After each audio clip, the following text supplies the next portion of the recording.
प्राचीन समय की बात है। एक नगर में एक साहूकार रहता था। साहूकार के 7 बेटे थे और उनकी एक बहू थी। साहूकार का परिवार बहुत सुखी था, लेकिन उसकी बहू को संतान सुख प्राप्त नहीं हो पाया था, जिसका दुख उसे हमेशा रहता था। कार्तिक मास के कृष्ण पक्ष की अष्टमी तिथि के कुछ दिन पहले, दिवाली से ठीक पहले, साहूकार की बहू जंगल में मिट्टी लेने के लिए गई। उसे अपने घर के लीपने और सजाने के लिए मिट्टी की जरूरत थी। जब वो जंगल में मिट्टी खोद रही थी, तो अनजाने में उसकी कुदाल एक सही के बच्चे को लग गई। साही का बच्चा उसी कुदाल के वार से मर गया। इस घटना से साहूकार की बहू को बहुत पश्चाताप हुआ। वह बहुत दुखी हुई और साही के बच्चे की मृत्यु के कारण वो बहुत भयभीत हो गई। जल्द ही उसे एक और बड़ी विपत्ति का सामना करना पड़ा। साही के बच्चे की मृत्यु के दोष के कारण एक एक करके उसके 7 बेटों की भी मृत्यु हो गई। बेटों की मृत्यु से साहूकार और उसकी बहू गहरे शोक में डूब गए। बहू को समझ आ गया था कि यह सब साही के बच्चे को मारने के पाप का फल है। जब साहूकार की बहू ने अपनी ये दुखभरी कहानी अपनी पड़ोस की स्त्रियों को बताई, तो उन्होंने उसे ये सलाह दी, हे बहू, तुम बहुत दुखी हो। यदि तुम अपने इस पाप से मुक्ति पाना चाहती हो और अपनी संतानों का सुख वापस पाना चाहती हो, तो तुम्हें अहोई माता का व्रत करना चाहिए।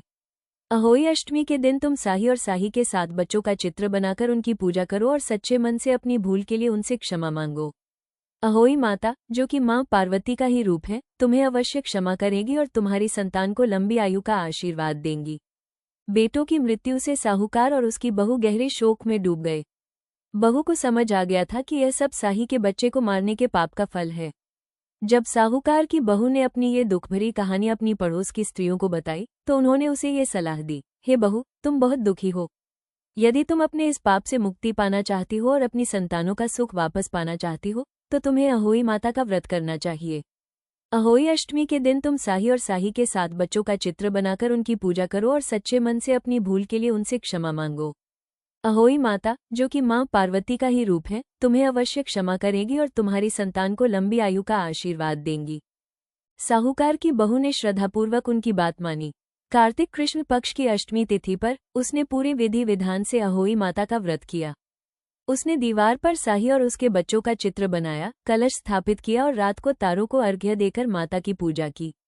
उसने अपने मृत बेटों के लिए पश्चाताप किया और सच्चे मन से अहोई माता से अपने पापों की क्षमा मांगी। साहूकार की बहू की सच्ची श्रद्धा और पश्चाताप से अहोई माता, मां पार्वती, बहुत प्रसन्न हुई। उन्होंने बहू को दर्शन दिए और उसे क्षमा करते हुए वरदान दिया कि उसके सभी पुत्रों को लंबी आयु प्राप्त होगी। अहोई माता के आशीर्वाद से साहूकार की बहू को वापस से संतान सुख मिला और उसके पुत्र दीर्घायु हुए। तभी से यह परंपरा बन गई कि संतान की लंबी उम्र, सुख और कल्याण के लिए माताएं अहोई अष्टमी का व्रत रखती हैं।